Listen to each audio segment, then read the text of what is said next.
कैसे हैं आप सभी स्टूडेंट। तो आज की इस वीडियो में मैं आप सभी स्टूडेंट्स को बताने वाला हूं कि आप सभी बच्चों को सेमेस्टर 1 25-29 सेशन और 24-28 सेशन एक नया पेपर आपके लिए इंट्रोड्यूस हुआ है जिसका नाम है इंडियन नॉलेज सिस्टम, जिसे शॉर्ट में लोग आईकेएस कहते हैं। ये आईकेएस नाम का जो पेपर है इसमें आपको सिलेबस में क्या पढ़ना है, साथ ही साथ इसका जो पैटर्न होगा ऑब्जेक्टिव होगा, सब्जेक्टिव होगा या मिक्स्ड होगा, ये भी मैं आपको बताने वाला हूँ। कितने क्रेडिट का होने वाला आप सभी बच्चों के लिए पेपर, चलिए शेयर करते हैं इस वीडियो में। तो शेयर कर देना इस वीडियो को अपने सभी दोस्तों के साथ। चैनल पर अगर आप हमारे न्यू अगर आए तो चलो सब्सक्राइब कर लीजिएगा, बेल आइकन पे क्लिक करिएगा इसी प्रकार बेहतरीन अपडेट्स पाने के लिए। और डिस्क्रिप्शन बॉक्स में आपको टेलीग्राम, फेसबुक, ट्विटर, इंस्टा सभी चीजों लिंक अवेलेबल है, चाहे फॉलो करना चाहे कर सकते हैं। सबसे पहले आप सही बच्चों का ये पेपर आप देख रहे हो यहाँ इंडियन नॉलेज सिस्टम, या मॉड्यूल 1 मतलब एक प्रकार से यूनिट 1 समझ लो, ठीक है। इसमें क्या है, टोटल आपको सिलेबस में ये जो क्रेडिट, जो कितना क्रेडिट मिलने वाला है, 2 क्रेडिट है और यहाँ पर 2 मॉड्यूल आपको मिलने वाले हैं। जिसमें मॉड्यूल 1 में क्या पढ़ना है, सस्टेनेबल डेवलपमेंट यानी जो सतत पोषणीय विकास होता है उसका हम लोग प्रिजर्वेशन कैसे कर सकते हैं और उनका कंजर्वेशन कैसे किया जा सकता है। साथ ही साथ हमें वेदास के बारे में पढ़ना है, मतलब वेदों के बारे में पढ़ना है और उनका जो इम्प्लीमेंटेशन हुआ था रिसेंट टाइम में, किस प्रकार उनका इम्प्लीमेंट हो रहा है हमारे कह सकते हैं टेक्स्ट बुक में या फिर हमारे समाज में, उसके बारे में आपको यहाँ पर पढ़ना पड़ेगा। ये यूनिट 1 का जो कह सकते हैं पॉइंट नंबर 1 में आपको पढ़ना है। फिर उसके बाद में आपको, जिसे आप लोग मानते हो हिस्ट्री को प्री हिस्ट्री, प्रोटो हिस्ट्री, इस प्रकार ग्रुप में रखा जाता है, तो आपको यहाँ पर prehistory, Indus Valley civilisation, urbanisation, town planning, ये सब टॉपिक को आपको पढ़ना पड़ेगा। यूनिट जो 3 है हमारे पास, जिसमें हम लोग मैथमेटिक्स, सौराष्ट्र के बारे में, बख्श जो साली मनुस्क्रिप्ट था यानी जो लिखा था उसके बारे में हमको पढ़ना पड़ेगा।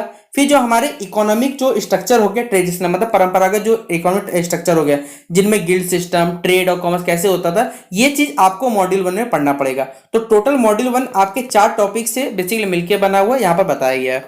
अगला जो मॉड्यूल 2 है आपका, ठीक है, जिसमें आईकेएस के बारे में पढ़ना है, IKS and understanding the holistic approach of Indian thought. देखिए इंडियन नॉलेज सिस्टम का किस जो होलिस्टिक अप्रोच होना चाहिए बेसिकली इंडियन थॉट्स को लेकर, वो पढ़ना है। आईकेएस और जो कह सकते हैं इथिकल जो फ्रेमवर्क होता है और उसका क्या एप्लीकेशन है हमारे मॉडर्न सोसाइटी में पढ़ना है। इंडियन नॉलेज सिस्टम का होलिस्टिक अप्रोच क्या बताना है, सस्टेनेबल लिविंग, एथिक्स और जो इंटरप्रेटिव एजुकेशन होता है उसमें क्या इसका योगदान है या फिर क्या इन सभी चीजों का रिलेशन बैठता है, ये आपको बताना पड़ेगा मॉड्यूल 2 में। अगला जो है यहाँ पर आप देख रहे होंगे, यहाँ फिर से इंडियन नॉलेज सिस्टम लिखा हुआ है और यहाँ पर लिखा हुआ मॉड्यूल 1 लिखा हुआ है। देखिए हो सकता है यहाँ पर ये सिलेबस जो जारी किया गया यूनिवर्सिटी के द्वारा, इसमें हो सकता है शायद ये प्रिंटिंग मिस्टेक हो या फिर आप सही बच्चों को 2 मॉड्यूल ही पढ़ना है। टोटल आपको पेपर को 2 ग्रुप्स में बांट दिया गया, पेपर ए और पेपर बी, ठीक है। मतलब इंडियन नॉलेज सिस्टम में जो बच्चा सेक्शन ए रखेगा उसको ऊपर वाला सिलेबस पढ़ना है, सेक्शन बी वाला पार्ट रखेगा तो उसको अलग सिलेबस पढ़ना है। इस हिसाब से आपके साथ सिलेबस को बनाया गया है। या फिर आप सही बच्चों को यहाँ पर टाइपिंग एरर हो सकता है, यूनिवर्सिटी द्वारा जो सिलेबस जारी किया गया उसमें टाइपिंग एरर भी हो सकता है। जिसमें मॉड्यूल 1 में इनके हिसाब से देखा जाए तो आपको वेदास का एक्सप्लोरेशन, बेसिकली एक्सप्लोरेशन करना है, उपनिषद के बारे में पढ़ना है, जो क्लासिकल लिटरेचर होगा उनके बारे में पढ़ना है, एंशिएंट इंडियन जो अचीवमेंट्स थे जिन्हें मैथमेटिक्स में, एस्ट्रोनॉमी में और मेडिसिन में क्या इसका योगदान था, ये स्टडी किस प्रकार हमने किया। फिर जो संस्कृत के टेक्स्ट हो जिनमें आर्यभट्ट का, चाणक्य जो कह सकते हैं इनके बारे में पढ़ना है, जो हमारे 6 classical schools of Indian philosophy है जिनको दर्शन शास्त्र भी कहते हैं, उनके बारे में आपको यहाँ पर पढ़ना पड़ेगा। तो ये मॉड्यूल 1 का टॉपिक दिया हुआ है। मॉड्यूल 2 में योगा फिलोसॉफी के बारे में पढ़ना है, जिसमें अष्टांग जो मार्ग होता है योगा फिलोसॉफी वो पढ़ना है, योगासन के बारे में पढ़ना है, जो शास्त्र होते हैं जिनमें न्याय, व्यायाम, कृषि, शिल्प, वस्तु, नाट्य और संगीत, ये सभी आपको पढ़ने हैं। बेसिकली साइंस एंड टेक्नोलॉजी का एंशिएंट इंडिया में क्या कंट्रीब्यूशन था पढ़ना है, जिसमें मैथमेटिक्स का, एस्ट्रोनॉमी का, आयुर्वेदिक का, मेटलर्जी डिपार्टमेंट होगी, इंजीनियरिंग का क्या योगदान था। फिर इंडियन नॉलेज सिस्टम में आपसे बच्चों जो गुरुकुल का सिस्टम चलता था और उसमें एग्जाम्पल में नालंदा, तक्षशिला जो यूनिवर्सिटी था उसके बारे में आपको पढ़ना पड़ेगा। तो इस प्रकार से आपका जो ये इंडियन नॉलेज सिस्टम का जो सिलेबस है वो यहाँ पर बन के आया हुआ है। आप सही बच्चों देख सकते हैं ये इंडियन नॉलेज सिस्टम का सिलेबस है। तो अभी आप सही बच्चों को मैं बता दूं कि इसका जो सिलेबस है, ठीक है, इसका जो सिलेबस है उसे देखकर लगता है कि ये जो पेपर है, क्योंकि यहाँ पर सिलेबस में कहीं भी मेंशन नहीं है कि ये सिलेबस जो रहेगा इस सिलेबस के अकॉर्डिंग पेपर ऑब्जेक्टिव होगा या सब्जेक्टिव होगा।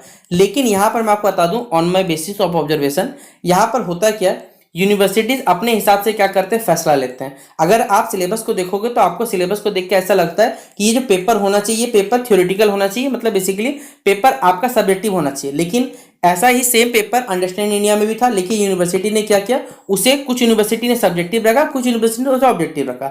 सेम कहानियां इंडियन नॉलेज सिस्टम के साथ है। यहाँ पर ये जो सिलेबस है, सिलेबस देख के लगता है कि भैया चलिए कम से 70% जो सिलेबस लग रहा है वो सब्जेक्टिव पेपर बन सकता है, लेकिन डिपेंड नहीं करता है कि भैया यूनिवर्सिटी क्या पूछ रही है। यूनिवर्सिटी कोई माय बाप नहीं है, क्योंकि यहाँ पर यूनिवर्सिटी कुछ ऐसा लिखा ही नहीं है कि ये पेपर आपका सब्जेक्टिव आएगा ऑब्जेक्टिव आएगा। लेकिन आप सही बच्चों को बता दूं, अगर आप सही बच्चों को ऑब्जेक्टिव में पास होना है तो आपको सब्जेक्टिव तो पढ़ना पड़ेगा। इसलिए सबसे पहले अगर आपका सब्जेक्टिव पार्ट क्लियर नहीं है तो आप ऑब्जेक्टिव नहीं पढ़ सकते। इसलिए सबसे पहले आप सही बच्चे ये जितने भी टॉपिक्स हमने यहाँ पर आपको दिखाए हैं, यहाँ डिस्प्ले किए, वो सारे के सारे टॉपिक के हिसाब से अपने हिसाब से पढ़ना स्टार्ट करें, ताकि अगर ऑब्जेक्टिव भी आए तो आप उसे बना सके, सब्जेक्टिव भी आएगा तो आप लोग लिख सकते हैं। ठीक है, तो ये ज्यादा बेटर रहेगा आप सही बच्चों के लिए। तो ये था इंडियन नॉलेज सिस्टम का सिलेबस, और साथ ही साथ कुछ एग्जाम आपको मैंने आइडिया दे दिया कि एग्जामिनेशन पैटर्न क्या हो सकता है। तो शेयर कर दीजिएगा इस वीडियो को अपने सभी दोस्तों के साथ। बाकी आपसे बच्चे होशियार है, जैसा लगे वीडियो को आप लोग बता सकते हैं कमेंट में वीडियो कैसा लगा। मिलते हैं इस वीडियो पे, तब तक के लिए जय हिंद और जय भारत।